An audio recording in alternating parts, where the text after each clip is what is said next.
বিজেপির ভয় না করে বিজেপিকেও যেমন উৎখাত করব, আপনাকেও কিন্তু উৎখাত করে আমরা ছাড়বো। এই লড়াই চলতে থাকবে।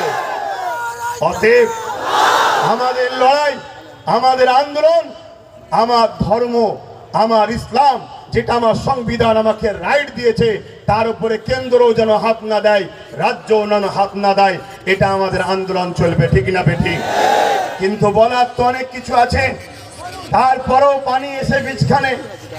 এ ভাইয়েরা একটু মোবাইলে ব্যস্ত হয়ে গেছিল, মিডিয়া ভাইয়েরা, যাক এখন আর ব্যস্ত হননি। কিন্তু তারপরেও পূর্ব মাদারীপুর থেকে আমি একটা বিষয় নিয়ে প্রথম আলোচনা শুরু করব। ওয়াকফ নিয়ে তো অনেকে বলেছে, আমি একটু বলছি, কিন্তু তার আগে একটা বিষয় আপনাদের সকলের দৃষ্টি আকর্ষণ করছি। পূর্ব মেদিনীপুরের একজন ব্যক্তি শুভেন্দু অধিকারী জিনার নাম, তিনি কিছুদিন আগে তিনার মাথায় সেকুলার ভূত চেপেছিল। তাই তিনি আমাদেরই সাথে, মোল্লা মলি সাহেব, আমার সাথে নয়, অনেক পীর সাহেব পীরজাদার সাথে ইফতার পার্টিতেও গেছে, তরমুজও খেয়েছে। হঠাৎ করে সেকুলার ভূত ওনার নেমে গিয়ে এখন কমলার ভূত নেমেছে। উনি বক্তব্য দিতে দিতে আমার দেশের সংবিধানের বিরুদ্ধে বক্তব্য দিচ্ছে। তাই এখান থেকে আওয়াজ তুলবো, শুভেন্দু অধিকারী বাবুকে, আপনি রাজনীতি করছেন, রাজনীতি করুন, ধর্মীয় ধর্ম খেলা করবেন না। কেন ধর্ম এমন একটা মহব্বত, ভালোবাসার জিনিস, এই আগুনে কিন্তু আপনার রাজত্বের সব শেষ হয়ে ধ্বংস হয়ে যাবে। এটা সতর্ক আপনাকেও করে দিচ্ছে।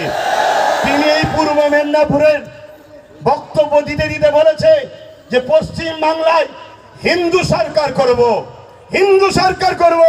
আমি শুভেন্দু বাবুকে জানতে চাই, হিন্দু ভাই বোন বাবা মাদেরকে এতটাই মূর্খ মনে করেন?